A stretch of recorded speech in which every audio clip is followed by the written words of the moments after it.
Le président de la République, Ali Bongo Ondimba, a vendredi 15 novembre 2021 présidé un conseil des ministres. Au cours du dit conseil a été adopté le projet de budget 2022.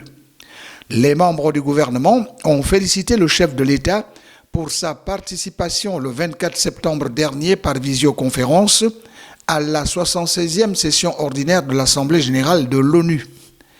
Au cours de cette rencontre avec ses homologues du monde entier, Ali Bongo Ondimba a demandé à tous les pays d'unir leurs efforts pour permettre aux populations d'avoir accès aux vaccins, moyen le plus efficace pour lutter contre le Covid-19.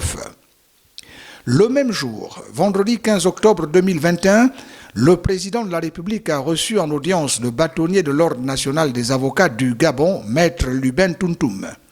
Les échanges avec ce dernier ont porté sur l'organisation du 1er au 3 décembre prochain dans notre pays du Congrès international des barreaux. Cette réunion très importante aura pour thème le droit et la justice à l'épreuve du Covid-19. Cette rencontre a pour but de développer la coopération entre les barreaux des pays d'Afrique parlant français. Toujours dans le cadre des audiences, Ali Bongo Ondimba a également reçu cette semaine, mardi 12 octobre, François Lousseni Fall, représentant spécial du secrétaire général de l'ONU et chef du bureau régional des Nations Unies pour l'Afrique centrale, UNOCA.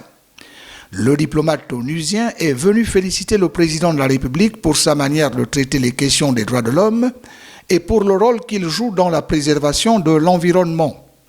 À ce sujet, les deux hommes ont parlé de la prochaine conférence sur les changements climatiques qui se tiendra très prochainement à Glasgow, en Écosse, un pays de la Grande-Bretagne. Mercredi 13 octobre 2021, enfin, Ali Bongo Ondimba a rencontré le président centrafricain Faustin Archange Touadéra, venu à Libreville dans le cadre d'une visite d'amitié et de travail de plusieurs heures. Au cours de leurs échanges, les deux chefs d'État ont parlé de la coopération entre la Centrafrique et le Gabon et du récent retrait des 450 soldats gabonais présents à Bangui dans le cadre de la mission des Nations Unies en Centrafrique, MINUSCA. Cette mission mise en place par l'ONU pour veiller à la sécurité des institutions et des populations en Centrafrique. Le retrait du contingent gabonais décidé par l'ONU a surpris les autorités gabonaises puisque nos soldats sont présents dans ce pays frère depuis près de 20 ans. Faustin Archange Touadéra a dit à Ali Bongo Ondimba que l'Organisation des Nations Unies a pris cette décision sans consulter les autorités centrafricaines qui ne savent pas si les accusations portées contre les soldats gabonais sont vraies.